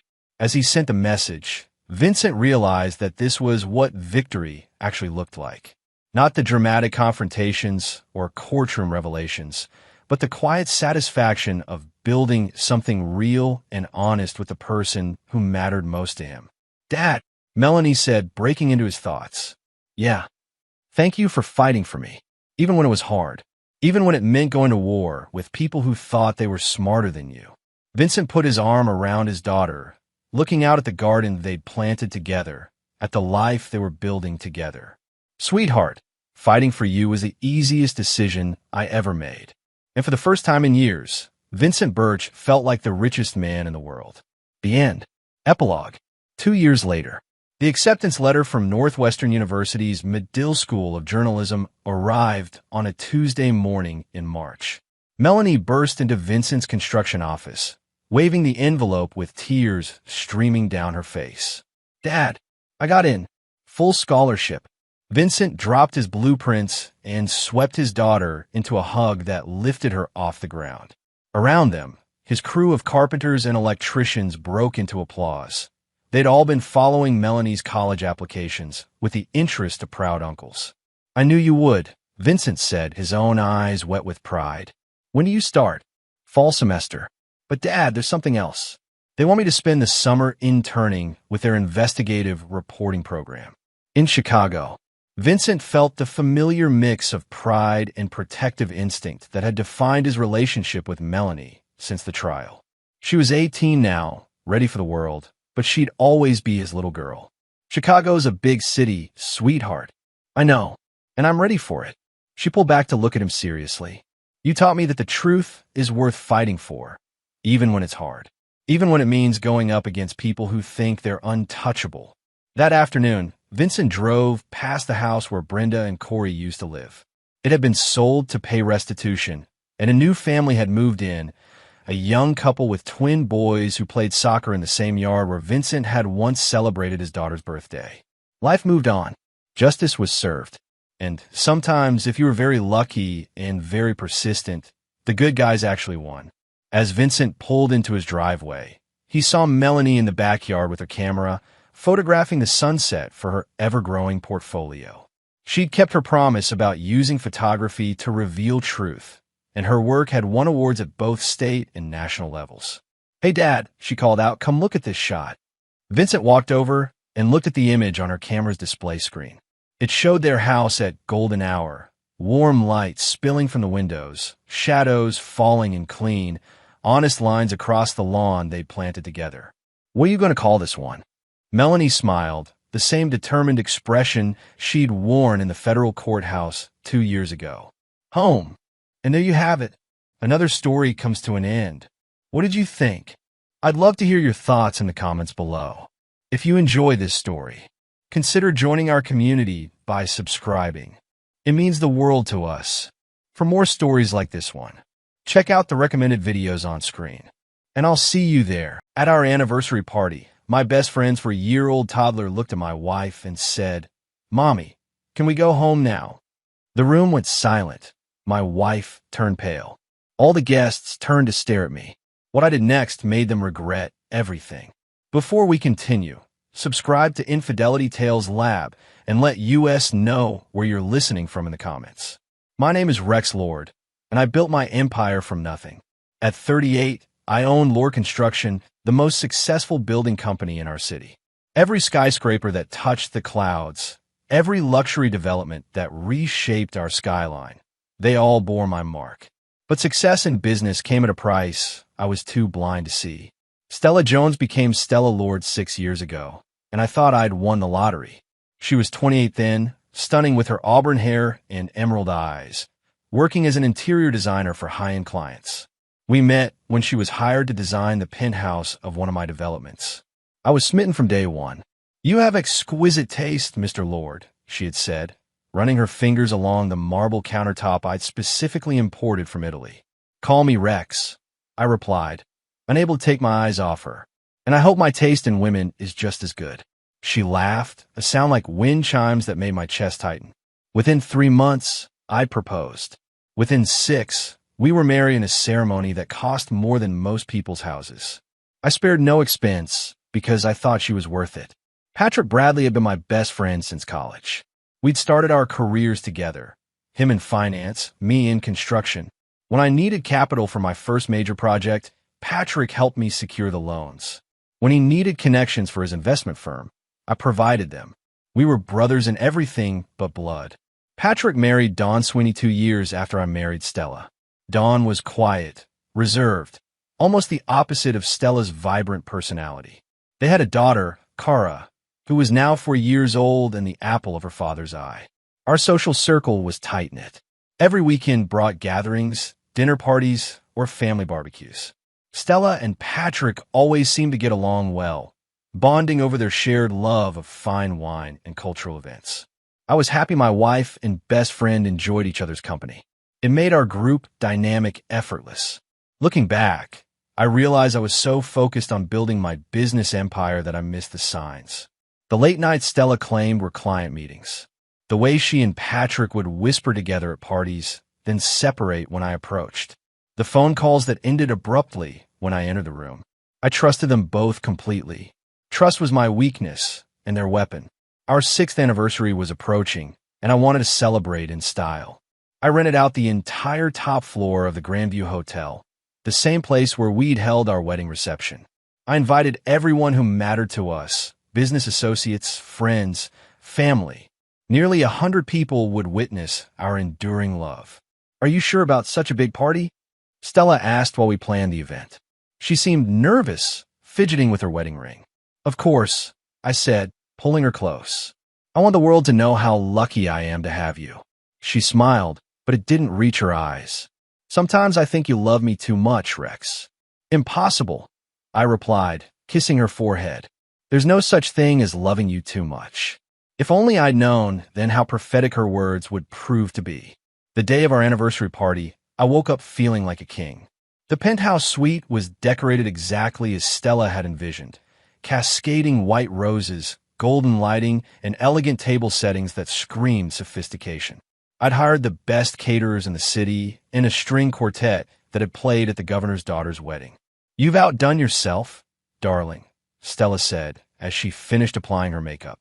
She wore a stunning black cocktail dress that hugged her curves perfectly, her hair swept up to showcase the diamond necklace I'd bought her for our anniversary. "Only the best for Mrs. Lord," I replied, adjusting my platinum cufflinks. "Tonight, everyone will see what a lucky man I am." The guests began arriving at 7. My business partners, David Wise and Alan Larson, came with their wives.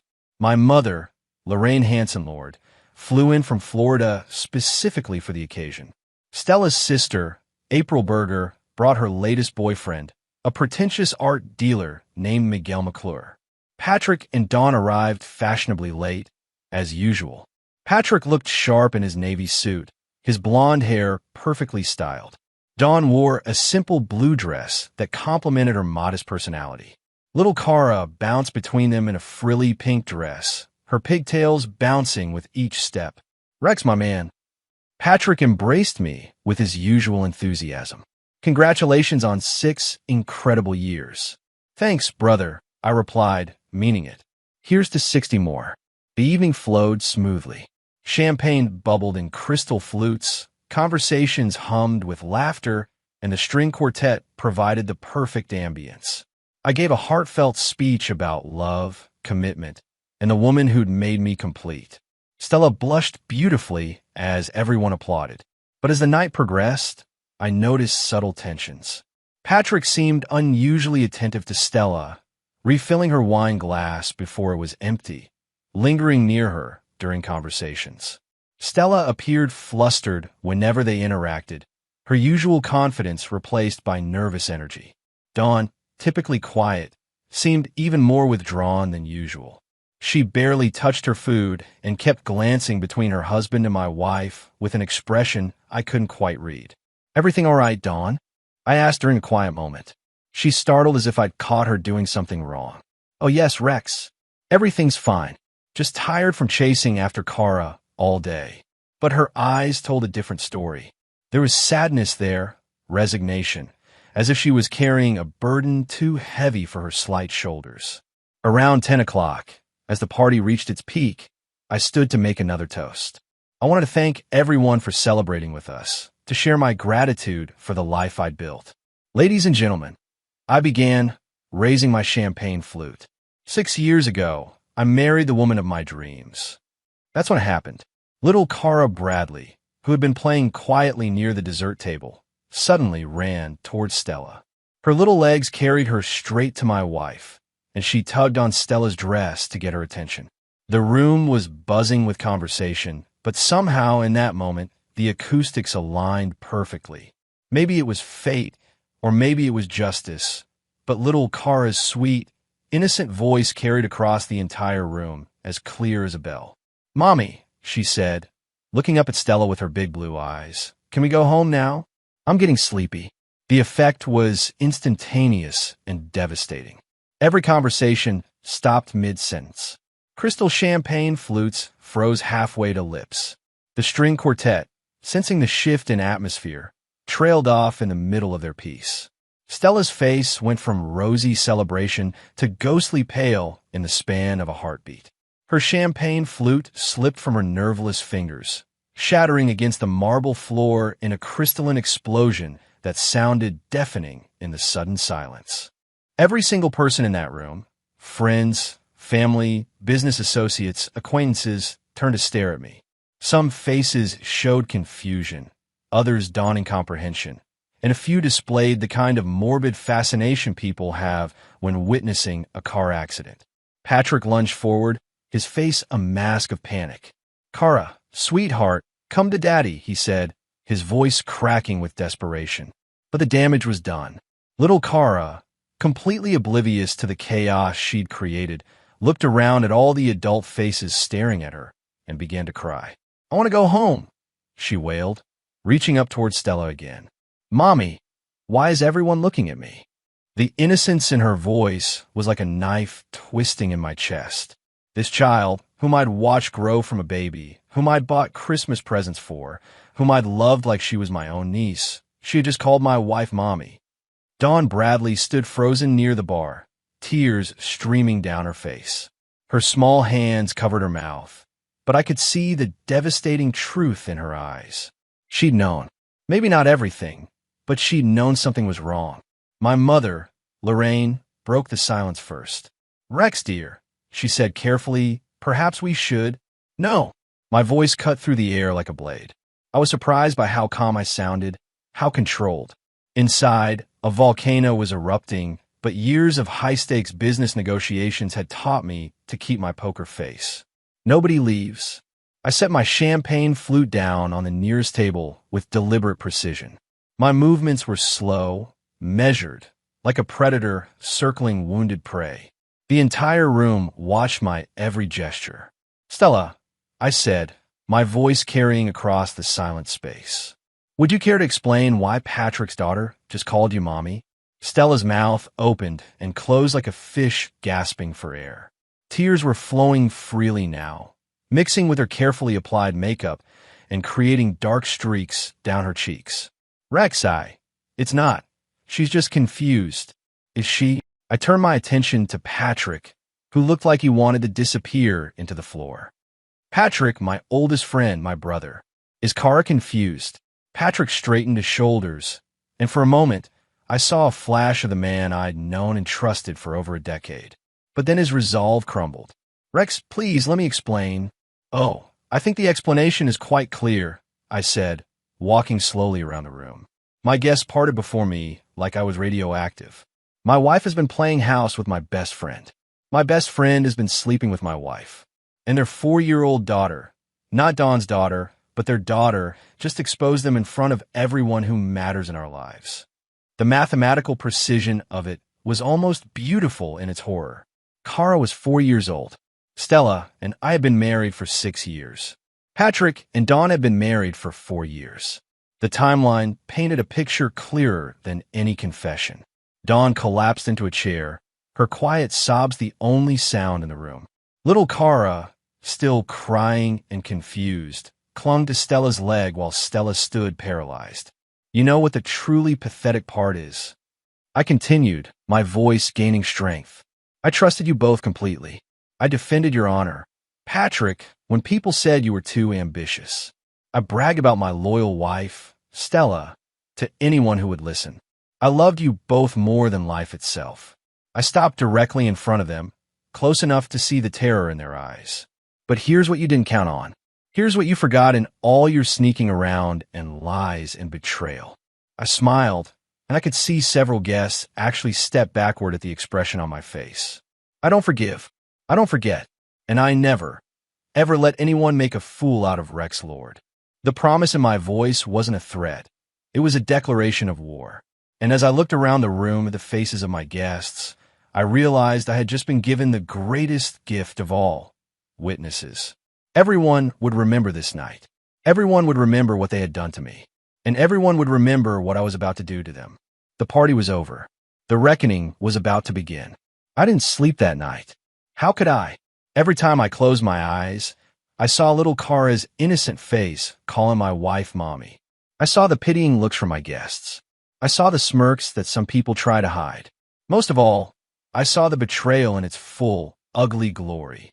Stella had locked herself in our guest bedroom after the party ended.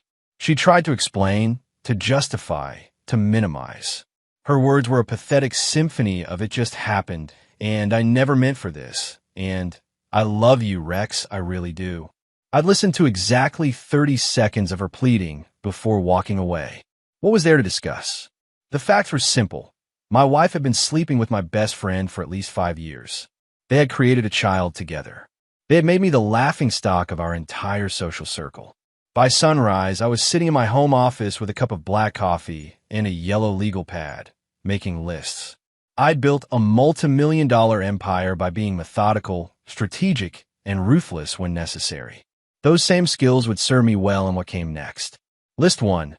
Assets and vulnerabilities. List 2. Allies and enemies. List 3. Information needed. List 4. Objectives and timeline. My phone had been buzzing all night with calls and texts.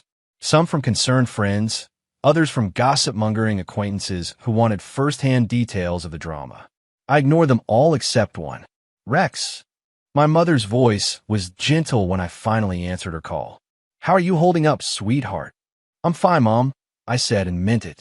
I felt clearer than I had in years. "Do you want me to stay longer? I could cancel my flight." "No need. I have everything under control." There was a pause. My mother had raised me alone after my father died when I was 12. She knew me better than anyone. "Rex, whatever you're planning, please be careful. Don't let this destroy the good man I raised." "Don't worry, Mom. I'm still the same man. I'm just done being naive." After we hung up, I made my first strategic call. Randall Britton Investigations came the gravelly voice of the best private investigator in the city. "Randall, it's Rex Lord. I need your services." "Rex." "Jesus, I heard about last night. Half the city's talking about it. You okay?" "I'm perfect.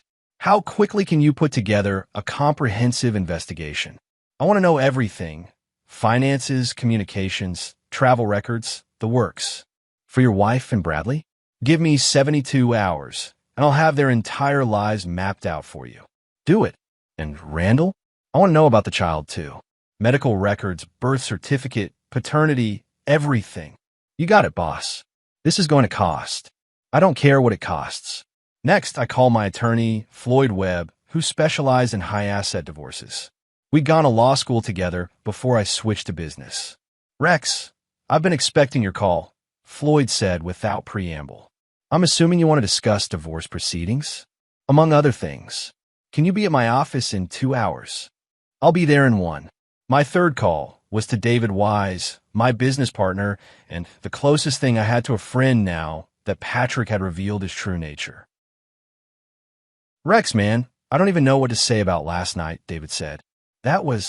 Jesus, that was brutal. I need to ask you something, and I need complete honesty. Did you know?" There was a long pause. I suspected something was off. Patrick had been asking a lot of questions about your schedule, your travel plans. And Stella, she seemed different lately. More secretive. But I never imagined. Who else suspected? Alan might have. Maybe a few others. Rex, I'm sorry. I should have said something. No, you shouldn't have. You did exactly what a good friend does. You minded your own business and gave them the benefit of the doubt. That's what loyalty looks like. What do you need from me? Your support. And your silence about whatever I'm planning. You have both, brother. Whatever you need. By noon, I had the skeleton of my plan in place. Floyd had outlined the legal strategy for the divorce. With Kara as proof of Stella's adultery, I could pursue a fault-based divorce that would minimize her settlement significantly. The prenuptial agreement I'd insisted on would protect most of my assets. But legal victory wasn't enough. They had humiliated me publicly, destroyed my trust, and made me a laughingstock. A quiet divorce and a check wouldn't balance those scales. I wanted them to suffer the way I was suffering. I wanted them to lose everything they valued, the way they'd made me lose mine. I wanted their betrayal to cost them more than they'd ever imagined possible. The beauty of my plan was its simplicity. I wouldn't have to fabricate evidence or commit crimes. I would simply use their own choices, their own weaknesses, against them. I would apply pressure in precisely the right places until their carefully constructed lies collapsed under their own weight. Patrick's investment firm was built on reputation and trust. His clients were wealthy individuals who demanded discretion and reliability. What would happen to his business when word spread about his character? When potential clients learned he'd betrayed his best friend and business partner? Stella's interior design career depended on referrals from satisfied clients, many of whom were wives in our social circle. How many decorating contracts would she receive when everyone knew she was a homewrecker who'd carried on a 5-year affair? And then there was Dawn, poor, loyal Dawn, who had stayed married to a cheating husband and helped raise his illegitimate child without complaint. She deserved better than Patrick Bradley. She deserved the truth, the whole truth, and the freedom to make her own choices. Randall Britton delivered his preliminary report exactly 72 hours later, and it was even more devastating than I'd anticipated. He spread the photographs, documents, and digital evidence across my office conference table like a dealer laying out cards. Your wife and Bradley have been careful, but not careful enough, Randall said, lighting a cigarette despite my no-smoking policy.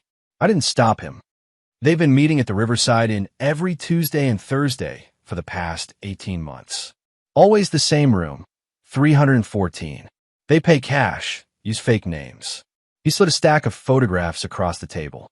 Stella and Patrick entering the hotel separately, then together, kissing in the parking lot.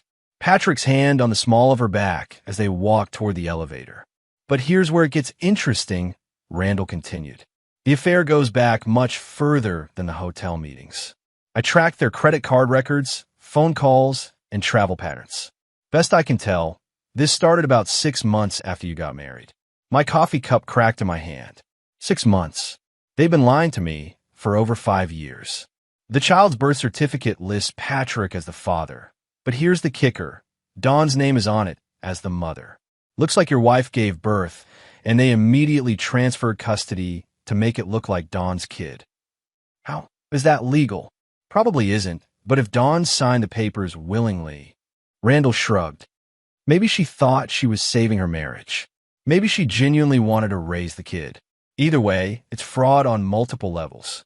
He showed me more evidence. Financial records showing Patrick had been funneling money from his investment firm to pay for Stella's extravagant shopping habits. Hotel records from business trips where they traveled together while I thought Stella was visiting her sister. Phone records showing thousands of calls and texts between them. There's more, Randall said, stubbing out his cigarette. Bradley's been skimming from his clients to fund this lifestyle. Nothing huge, a few percentage points here and there, spread across multiple accounts. But it adds up. I estimate he's taken about $200,000 over the past 3 years. Now, that was interesting. I've been planning to destroy Patrick's reputation, but if he'd been stealing from clients, he'd destroy himself. Can you prove the embezzlement? Give me another week, and I'll have documentation that would make the FBI weep with joy. Perfect. Do it. And Randall, I want you to dig deeper into Dawn's situation. I need to understand exactly what she knew and when she knew it. That evening, I called Dawn and asked her to meet me for coffee. She sounded terrified but agreed. We met at a small cafe across town, away from our usual haunts. Dawn looked like she'd aged 10 years in 3 days. Her eyes were puffy from crying. Her hands shook as she lifted her coffee cup, and she seemed to be bracing for another devastating blow. Dawn, I want you to know that I don't blame you for any of this, I began. You're as much a victim as I am. She started crying immediately. Rex, I'm so sorry. I should have told you, but I couldn't. How long have you known? Since before Kara was born, she whispered. Patrick told me everything when Stella got pregnant. He said he loved her, but he loved me too, and he begged me to help him keep his family together. And you agreed to raise their child as your own? I thought if I was understanding, if I was patient, he'd eventually choose me. And Kara, she's innocent in all this. She needed a stable home. My heart broke for this woman. She'd sacrificed her dignity, her happiness, and her marriage to preserve a lie that was never going to work. Dawn, I need to ask you something, and I need complete honesty. Are you prepared to testify about what you know? About the fraudulent birth certificate, about Patrick's admissions, about everything? She looked up at me with eyes full of fear and hope. You're going to expose them? I'm going to do more than expose them. I'm going to make sure they face consequences for every choice they've made. But I need your help. What do you need me to do? I spent the next hour outlining my plan. Dawn would continue to act normally around Patrick, but she would document everything: conversations, phone calls, financial records she could access. Most importantly, she would help me prove that Kara was biologically Stella and Patrick's child, not hers. What about Kara? Dawn asked. I love her like she's my own daughter. I can't let her get hurt. Kara will be protected. In fact, she'll be better off when this is over. Children deserve to know the truth about their parents, even when that truth is ugly. As we parted ways, Dawn grabbed my arm. Rex, promise me something. Promise me that when this is over, Patrick will finally face real consequences. I've been covering for him, lying for him, sacrificing for him for 4 years. I'm tired of being the only one who pays for his choices. I promise you, Dawn, when I'm finished, Patrick Bradley will wish he'd never met either of us. While Randall gathered more evidence and Dawn documented Patrick's behavior, I began the delicate work of social engineering. My goal wasn't just to expose the affair. It was to systematically dismantle the lives they'd built on lies. I started with Stella's business. Her interior design firm, Elegant Spaces by Stella, depended entirely on referrals from satisfied clients. Her biggest advocates were the wives in our social circle, women who trusted her with their homes because they trusted her character. I didn't badmouth Stella directly. I didn't have to. I simply let the story tell itself. Rex, how are you holding up? Asked Bertha Hilton, wife of one of my biggest clients, when she called to check on me. I'm managing, Bertha. It's just difficult, you know? Finding out that the person you trusted most in the world was living a double life. I can't imagine. We all thought Stella was such a devoted wife. That's what made it so shocking. The lies, the deception. It makes you wonder what else wasn't real, you know? The conversation continued naturally, but I could hear the wheels turning in Bertha's mind. By the end of the week, Stella had received cancellation calls from 3 major clients who suddenly decided to go in a different direction with their renovations. Patrick proved even easier to undermine. His investment firm's success was built on personal relationships and trust. His clients needed to believe he was a man of integrity who would safeguard their financial futures. I had lunch with Salvatore Juarez, who had several $1 million invested with Patrick's firm. Sal, I need to ask you something in confidence. I said over steaks at our usual restaurant. If you discovered that someone you trusted with your money had been living a lie for years, would that affect your confidence in their financial judgment? Absolutely. Money management is about trust, Rex. If a guy can lie to his best friend for 5 years, what's he hiding from his clients? That's what I was thinking. I mean, I'm not saying Patrick is stealing or anything like that, but the judgment, the character issues. Jesus, Rex, Are you thinking of pulling your investment? I'm considering all my options. By Friday, 3 of Patrick's major clients had scheduled meetings to review their portfolios. Word was spreading through our tight-knit business community that Patrick Bradley might not be the reliable family man everyone thought he was. But the real masterstroke came when Randall delivered his final report on Patrick's embezzlement. "It's worse than I initially thought," Randall said, spreading new documents across my desk. "He's been skimming for over 4 years, not 3. Total amount is closer to $400,000. He's been using shell companies and offshore accounts to hide the money. Can you prove it? I have bank records, forged documentation, the whole thing. This isn't just theft. It's money laundering, tax evasion, and securities fraud. He's looking at federal prison time." Perfect. But I wanted to control the timing of Patrick's downfall. I wanted him to understand exactly why his world was collapsing. "Hold off on contacting the authorities," I told Randall. "I want to give Mr. Bradley a chance to come clean first." That weekend, I invited Patrick to meet me in my office. I told him I wanted to discuss business matters without the complications of our personal situation. He agreed, probably hoping to salvage some professional relationship from the wreckage of our friendship. Patrick arrived looking haggard. His usually perfect hair was disheveled, his expensive suit wrinkled. The confident man I'd known for over a decade was gone, replaced by someone who looked hunted. "Rex, thank you for agreeing to see me," he said, extending his hand. I ignored it. "Sit down, Patrick. We have a lot to discuss." I let him squirm for a moment before sliding a folder across the desk. "Open it." His hands shook as he lifted the cover. Inside were photographs of him and Stella at the hotel, copies of financial records showing the embezzlement, and a DNA test confirming that Kara was his biological daughter. "Jesus Christ," he whispered. "Rex, I can explain." "Explain what?" "That you've been stealing from your clients to pay for hotel rooms where you fuck my wife?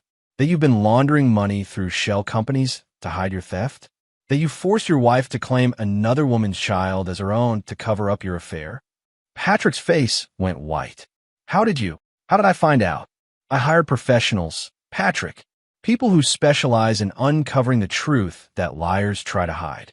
I stood up and walked around the desk, looming over him. "Here's what's going to happen. You're going to return every penny you've stolen from your clients. You're going to dissolve your business and turn yourself into the authorities. You're going to give Dawn a generous divorce settlement and full custody of Kara." "Rex, please. I'm not finished." My voice could have cut glass. "You're also going to publicly admit your affair with my wife. You're going to acknowledge that Kara is your daughter. And you're going to do all of this within the next 72 hours. And if I refuse," I smiled, "then I'll do it for you. I'll turn this evidence over to the FBI, the SEC, and every news outlet in the city. Your clients will learn they've been robbed by the man they trusted with their life savings. Your wife will learn the full extent of your lies. Your daughter will grow up knowing her father is a convicted felon." Patrick collapsed back in his chair. "You're destroying my life." "No, Patrick, you destroyed your life. You destroyed my life. You destroyed Dawn's life. I'm simply making sure there are consequences for your choices." He left my office a broken man. Within 24 hours, I received a call from Dawn. "He confessed everything," she said, her voice stronger than I'd heard it in years. "He's returning the money, dissolving the business, and turning himself in. He also agreed to the divorce terms you suggested." "How are you holding up?" "Better than I expected. For the first time in 4 years, I feel like I can breathe." "One down. Want to go?" Stella held out longer than Patrick, but her resistance was born of desperation rather than strength. She'd lost 3 major clients by the end of the first week, and word was spreading through our social circle like wildfire. The woman who had built her reputation on trust and elegance was now seen as a manipulative homewrecker who'd carried on a years-long affair. She tried everything to win me back. Flowers appeared at my office daily. She left tearful voicemails begging for forgiveness. She even showed up at my construction sites, causing scenes that embarrassed both of us in front of my workers. "Rex, please," she pleaded during one particularly pathetic display at the Grandview Hotel project. "I made a mistake. I know I hurt you, but we can work through this." People have affairs all the time and save their marriages. Affairs. I laughed, the sound harsh enough to make several workers stop and stare. Stella, you had a 5-year relationship with my best friend. You had his child. You lied to me every single day for half a decade. That's not an affair. That's a double life. I love you, Rex. I've always loved you. No, you love my money. You love my status. You love the lifestyle I provided. But you never loved me. If you had, you wouldn't have been able to betray me so completely. The breaking point came when Floyd Webb called with news that Stella was trying to contest the prenuptial agreement. She's claiming duress and fraud, Floyd explained. Says you coerced her into signing it, and that the terms are unconscionable. Can she win? Not with the evidence we have. But she's hired Kevin Todd from Morrison & Associates. He's expensive and aggressive. This could get ugly. That evening, I found Stella waiting in my driveway when I came home from work. She was sitting on the hood of her BMW, still beautiful despite the strain of the past 2 weeks. For a moment, I remembered why I'd fallen in love with her 6 years ago. Then I remembered little Cara calling her Mommy, and the moment of weakness passed. "We need to talk," she said, sliding off the car. I unlocked the front door without acknowledging her, but I didn't lock it behind me. She followed me into the living room, where we'd shared so many happy moments. "I know you hate me," she began, "but I need you to understand something. What Patrick and I had, it wasn't planned. It just happened. Nothing just happens for 5 years, Stella. You made a choice every single day to betray me. You're right. I made terrible choices. But Rex, I was lonely. You were always working, always building your empire. Patrick was there when you weren't. So this is my fault? No, that's not what I meant." She was crying now, mascara running down her cheeks. "I'm trying to explain, not excuse. I know I have no excuse." I poured myself a scotch and didn't offer her one. "Why are you here, Stella?" "I want to make a deal." "I'm listening. I'll accept the divorce terms and the prenup. I won't contest anything. In exchange, you don't destroy my business or my reputation completely. Let me rebuild somewhere else, start over." And why would I agree to that? Because despite everything, we had 6 good years. Because you loved me once. Because destroy me won't undo what I did. I studied her face, looking for any sign of genuine remorse. All I saw was calculation, self-preservation masquerading as regret. "You know what, Stella? You're absolutely right. Destroying you won't undo what you did. But it will serve as a warning to the next person who thinks Rex Lord is a fool to be taken advantage of." Her tears stopped instantly, replaced by something harder. "So that's it? You're going to ruin me out of spite." "Not spite, justice. You and Patrick made me a laughingstock in front of everyone who matters to me. You stole 5 years of my life. You made me complicit in your lies without my knowledge or consent. Those actions have consequences." "Fine," she said, standing up. "If you want a war, you'll get one. But remember, Rex, I know things about you too. Business practices that might not look so good under scrutiny." I set down my scotch glass and looked at her with genuine amusement. "Are you threatening me?" "I'm simply pointing out that everyone has secrets. Not like yours, sweetheart. And here's the difference between us. I don't care if my secrets come out. I built my success honestly, and I can defend every decision I've ever made. Can you say the same?" She stared at me for a long moment, perhaps finally understanding that the man she'd married was not the man she was facing now. "You've changed," she said quietly. "No, Stella. I've just stopped pretending that love means being a doormat. I've stopped confusing kindness with weakness. You helped me understand the difference." She left without another word. The next morning, Floyd called to tell me she'd withdrawn her challenge to the prenuptial agreement. Patrick's downfall was swift and merciless. Once he began cooperating with authorities, the full scope of his crimes became clear. The FBI froze his assets, his business was shuttered, and his clients learned they'd been systematically robbed by the man they'd trusted with their financial futures. The local media picked up the story, and it became a cautionary tale about white-collar crime and personal betrayal. Respected investment advisor admits to years of embezzlement to fund affair, read the headline in the city's largest newspaper. Patrick was sentenced to 6 years in federal prison and ordered to pay full restitution to his victims. His professional licenses were revoked permanently. The man who had once managed millions of dollars in investments was now facing bankruptcy and disgrace. Dawn filed for divorce immediately after Patrick's confession. With the evidence I provided, she received a generous settlement that included their house, half of their remaining assets, and full custody of Kara. More importantly, she received the truth about her husband and the freedom to build a new life. "I'm thinking of going back to school," she told me over coffee a month after Patrick's sentencing. "Maybe becoming a social worker. I want to help other women who've been in situations like mine." "That sounds perfect for you," I said, meaning it. Dawn had emerged from her ordeal stronger and more self-assured than I'd ever seen her. "What about Kara? How is she handling everything?" "Better than expected. She's resilient, and she doesn't really understand the adult complications yet. She just knows Daddy went away for work and won't be back for a while." "Will you tell her the truth eventually?" Dawn nodded. "When she's old enough to understand. She deserves to know who she really is, but she also deserves a childhood free from adult drama." Stella's destruction was more subtle but equally thorough. Word of her affair spread through our social circle like a virus, and her client base evaporated almost overnight. The women who had once competed for her services now viewed her as a threat to their own marriages. She moved out of our house and into a small apartment across town. Her BMW was repossessed when she couldn't make the payments. Her luxury wardrobe was sold off piece by piece to pay for basic living expenses. I heard through mutual acquaintances that she tried to establish her business in other cities, but our social circle had connections everywhere. A few phone calls from concerned friends ensured that her reputation followed her wherever she went. 6 months after our anniversary party, I ran into her at a grocery store.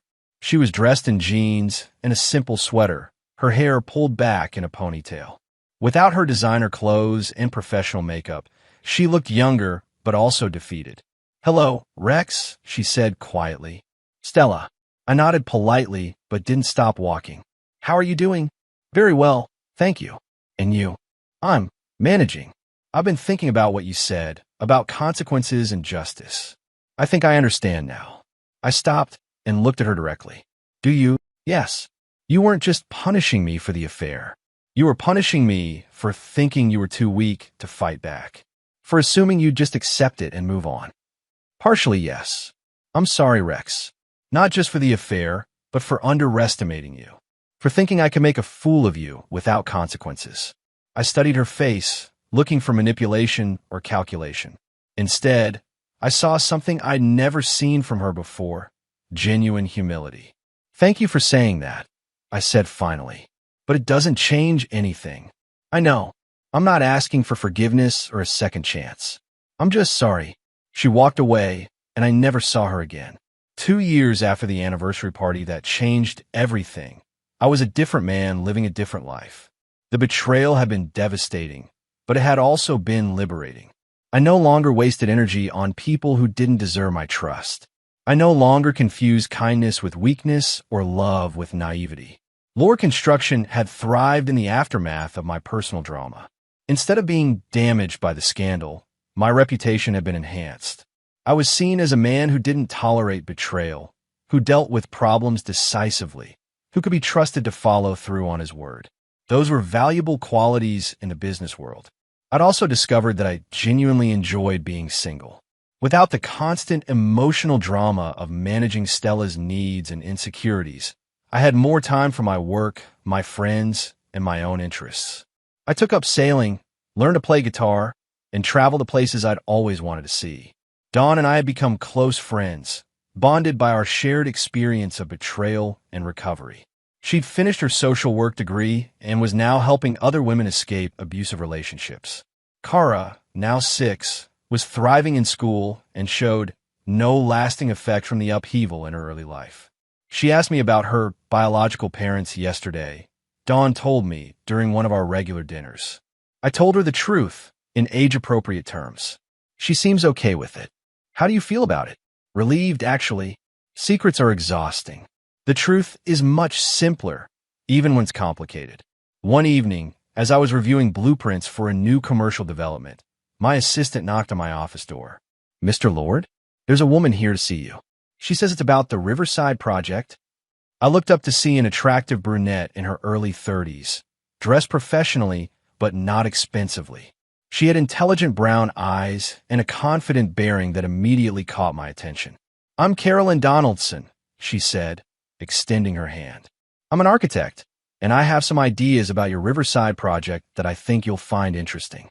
As she spread her plans across my conference table, explaining her innovative approach to mixed-use development, I found myself genuinely impressed by her knowledge and creativity.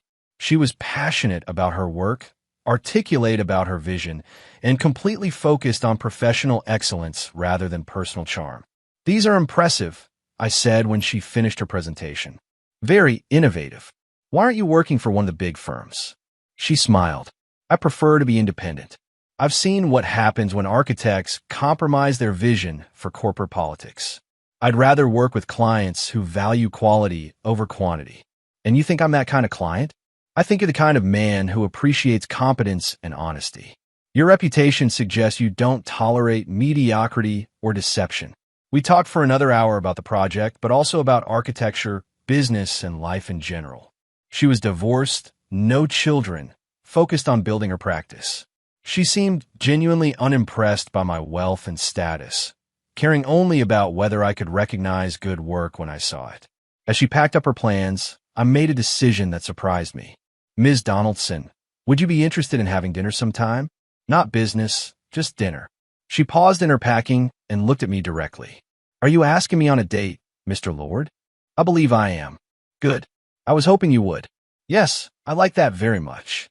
As I watched her leave my office, I realized something important. I was ready to trust again. Not blindly, not naively, but carefully and deliberately. I'd learned to distinguish between people who deserve my trust and people who simply wanted access to my resources. The anniversary party that had destroyed my marriage had also freed me to find something better. Sometimes the worst betrayal leads to the best opportunities. 6 months later, I proposed to Carolyn Donaldson on the deck of my sailboat as we watched the sunrise over the harbor. She said yes, and I knew with complete certainty that I'd found the right partner this time. Our wedding was small and intimate, just close friends and family. No dramatic reveals, no hidden agendas, no lies disguised as love. Just two people who had chosen each other with full knowledge of who they were and what they wanted. As I watched Carolyn walk down the aisle toward me, I thought about the journey that had brought me to this moment. The betrayal, the pain, the anger, the revenge. They had all been necessary steps in becoming the man I was meant to be.